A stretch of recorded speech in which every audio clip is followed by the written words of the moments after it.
Chegamos, eu e você chegamos ao último capítulo desse maravilhoso livro. Lá no primeiro e também lá no meio da jornada eu falei uma frase. Essa é a história que muda tudo.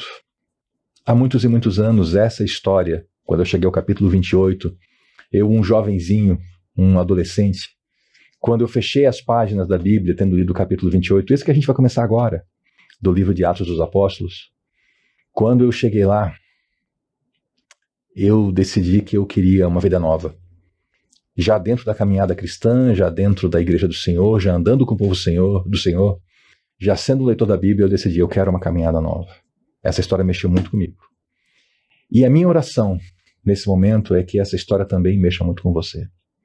Que você também tenha uma renovação na sua jornada, como eu tive na minha, por ler Atos dos Apóstolos. Olá, seja bem-vindo. Esse aqui é o canal Estudamos a Bíblia. Aqui nós temos juntos navegado pelas páginas das Escrituras Sagradas. Nós temos embarcado junto com Jesus naquele barquinho. E temos sim acompanhado também tempestades, tempos difíceis, mas temos visto a palavra do Senhor acalmar os ventos e os mares. Temos juntos, eu e você, aprendido tanta coisa nessa jornada. E eu quero convidar você a mais uma vez, nós abrimos juntos nossas Bíblias. E vamos pedir que o Senhor nosso Deus abençoe mais esse momento nessa nossa jornada. E fazemos isso em nome de Jesus. Amém. Diga o seu amém. E abra comigo sua Bíblia no livro de Atos dos Apóstolos, capítulo 28. Vamos então começar o derradeiro capítulo dessa bela história. No capítulo 27 nós vimos que, apesar de todos os avisos de Paulo e do conhecimento que ele tinha de navegação, houve uma insistência para continuar a jornada e o navio afundou. Se você perdeu essa história toda, volte, mas não volte só para o capítulo 27, volte um pouco mais. Talvez ali pelo capítulo 25 seja conveniente você pegar para entender essa história toda de viagem. Mas o caso é que o navio afundou e, conforme Deus havia prometido, todas as pessoas chegaram a salvo em terra, ninguém morreu. E eles então, na sua viagem, Paulo, Aristarco, Lucas, Júlio, o centurião do regimento imperial, outros soldados, outros passageiros, eles naufragaram no inverno, estando onde não deveriam estar, não por culpa de Paulo, mas por insistência de Júlio, capitão do navio e piloto. Lá foram eles naufragados, mas chegaram a salvo em terra. E uma vez em terra descobriram que a ilha se chamava Malta. Se você quiser, procure na internet, procure no seu mapa, localize Malta. Lembrando que eles saíram lá de Cesareia, em Israel, e estavam a caminho de Roma, na Itália. E os habitantes da ilha, eles mostraram uma extraordinária bondade para conosco. Aqui esse conosco é porque Lucas está junto, Lucas é o escritor desse livro, e ele estava nessa viagem juntos. E é curioso isso, Ele não foi só mostrar bondade, foi mostrar uma extraordinária bondade. Como é bom isso, Como é bom isso. Eles fizeram uma fogueira e receberam bem a todos nós, pois estava chovendo e fazia frio. Vamos lembrar, era inverno e era o amanhecer de muitos e muitos dias já que eles estavam sem ver o sol, a lua e as estrelas. Então, uma época de chuva, frio, todo mundo molhado, todo mundo já sobrevivendo a um naufrágio, a situação não estava fácil, mas os habitantes fizeram bondade, atos de bondade, fizeram fogueira, E Paulo? Paulo ele era um prisioneiro nesse navio, ele era um prisioneiro do Império Romano, ele era um náufrago, mas olha que exemplo interessante. Ele também foi e se dispôs a trabalhar. Ele sempre com aquele ânimo. Paulo tem essa personalidade de alguém muito intenso, alguém que agia, pensava muito rápido e agia. Ele agia rápido, mas pensava mais rápido ainda. E aí ele foi trabalhar também. Então ele foi lá, pegou alguns gravetos e quando ele colocava os gravetos no fogo, uma víbora, ela, fugindo do calor, prendeu-se a sua mão. Essas víboras, cobras venenosas, elas eram muito comuns na ilha de Malta e elas foram caçadas e mortas até a última, elas estão extintas hoje. E o que se sabe dessas cobras é que na época do frio, em situações de frio, elas ficavam um pouco assim inertes e pela cor delas, elas sim poderiam ser confundidas no meio de uma pilha de gravetos. E foi isso que aconteceu com Paulo, E aí a cobra grudou na mão dele, morde e segura. Foi isso que ela fez. E aí, agora eu tenho que lhe explicar uma coisa. Antes de eu até ler aqui a expressão do texto, eu tenho que lhe explicar que o povo do mundo antigo, o povo grego também, eles eram muito supersticiosos. E esse povo tinha deuses para tudo. E justiça, que para mim e para você provavelmente um conceito, para eles era um deus, uma deusa, né? Uma pessoa. Eles tinham até bonequinhos dessa deusa. E eles consideravam que essa deusa, ela perseguia os criminosos, os malfeitores, né? E era assim um objeto de idolatria, tinha culto para isso, tinha essa história toda. Então, eles, quando os habitantes da ilha viram a cobra agarrada na mão de Paulo, disseram uns aos outros: ah, certamente esse homem é assassino, porque tendo escapado do mar, a justiça não lhe permite viver. E aqui é um justiça com J maiúsculo porque é um nome próprio, né? Ainda que não exista essa deusa, mas é um nome próprio. Então, qual é a ideia deles? Bom, Paulo, eles sabiam que, eles já tinham entendido que Paulo era um prisioneiro, né? A situação ali já estava um pouco óbvia. Os soldados ali, então, uns soldados e um centurião tinham seus prisioneiros, e Paulo estava entre eles.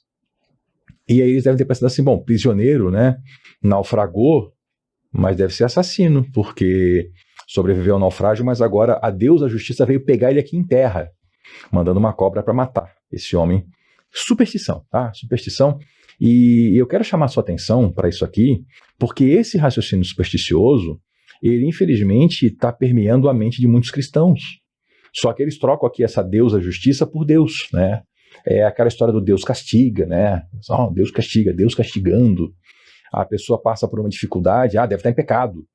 O sujeito tem o filho lá com uma doença, aí vai pedir ajuda para alguém, oração, conselho, vai desabafar, e o sujeito, eu vou usar aqui a expressão desgraçado, porque alguém desprovido de graça não entrega a graça, né? Então o desgraçado, sem graça, olha para o sujeito e fala assim: o irmão está dando dízimo? Porque isso aí é o demônio não se das quantas lá que veio pegar o seu filho.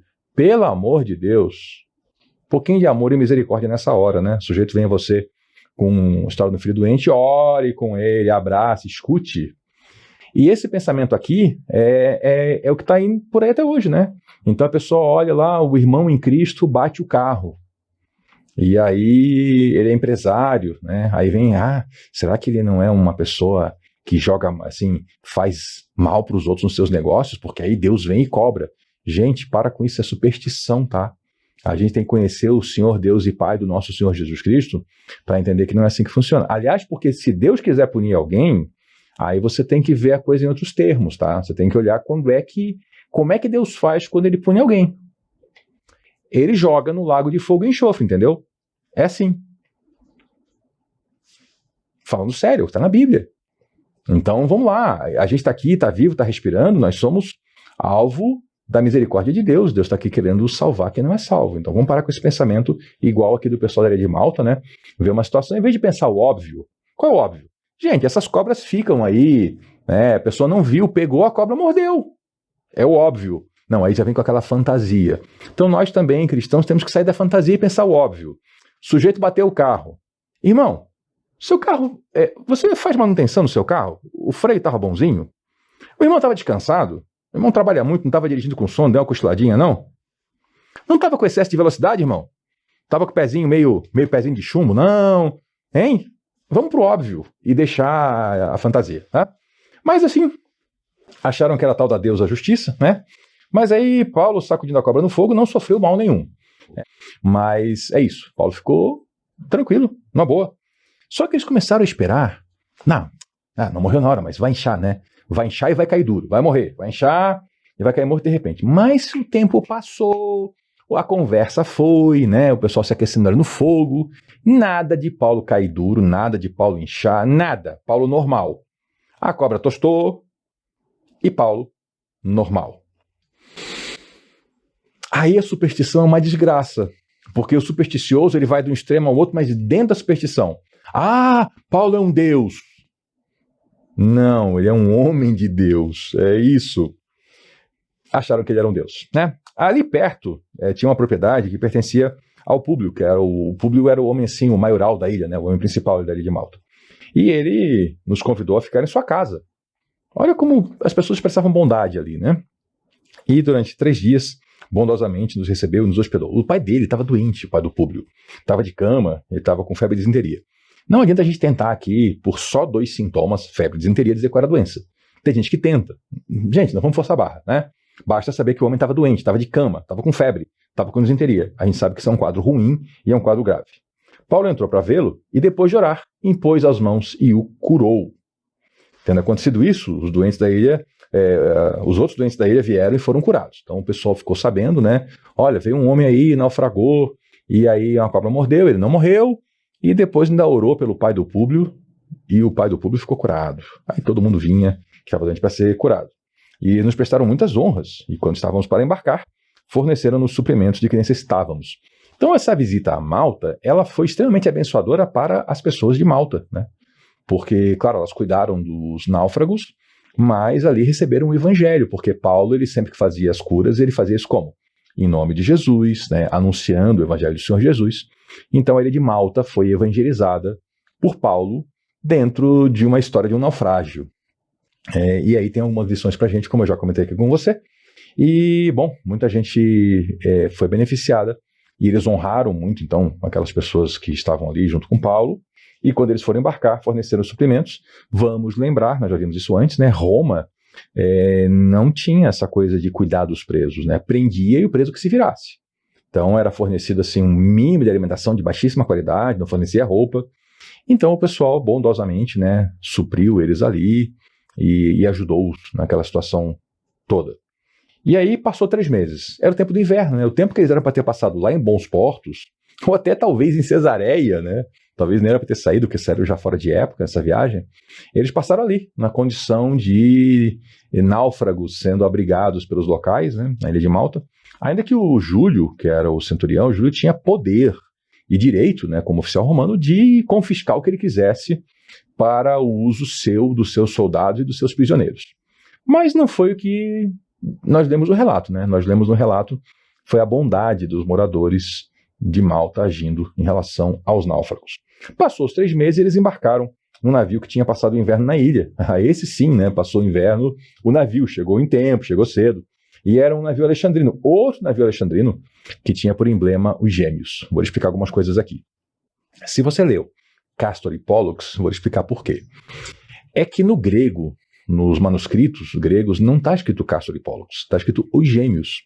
O problema é que nós não sabemos, na nossa cultura cotidiana, a gente não associa a expressão os gêmeos com Castor e Pollux. Então os editores das Bíblias, em diversas traduções, colocam lá quem são os gêmeos, né? São 2 divindades pagãs, que era muito comum nos navios, né? Castor de um lado, Pollux do outro, seriam gêmeos, deuses gêmeos. Então é uma questão é uma tradução já interpretativa para nos ajudar a compreender o texto original. E esse navio era alexandrino. Vamos lembrar o que era navio alexandrino? Eram navios que estavam vindo do Egito carregados de trigo, o delta ali do Nilo, né? Uma região toda muito fértil. O Nilo sempre que sobe, e na temporada das chuvas, ele fertiliza a terra, depois ele baixa, são campos muito férteis.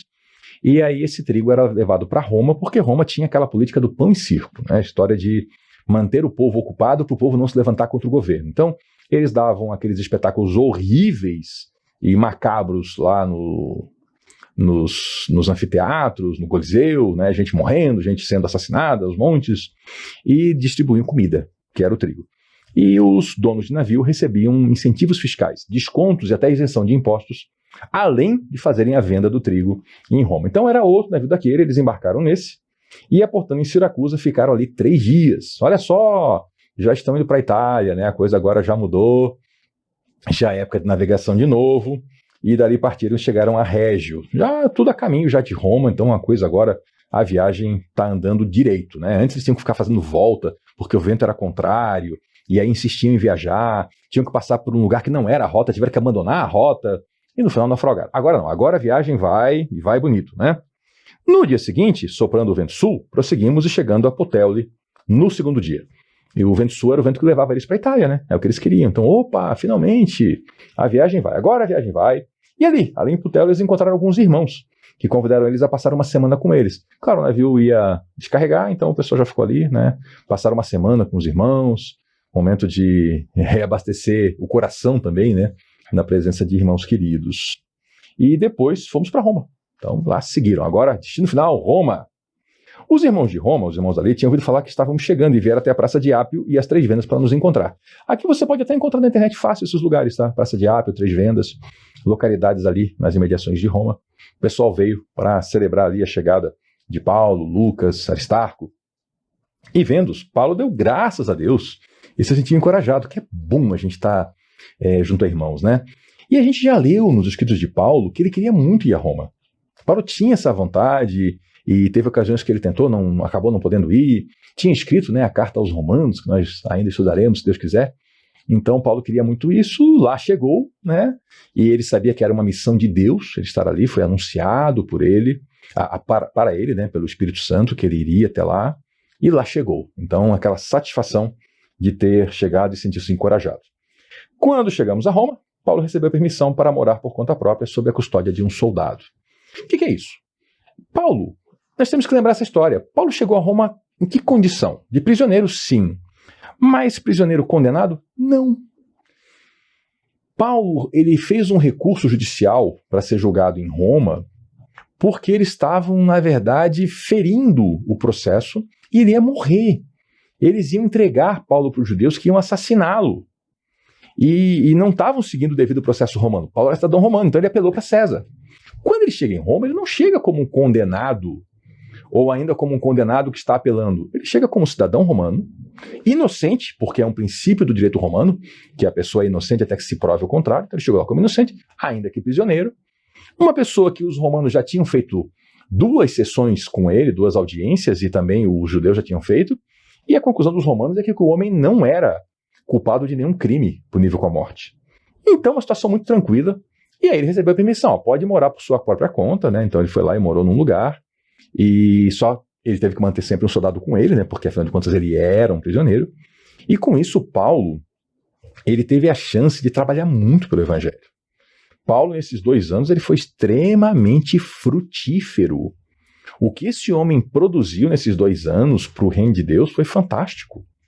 Então, a gente recapitulando, lembra lá, né? Quando Paulo estava em viagem para Jerusalém, em todos os lugares que ele passava, o Espírito Santo indicava para os profetas que em Jerusalém esperava, o que esperava Paulo? Prisões e sofrimento. Mas nunca veio uma ordem de Deus para Paulo não ir.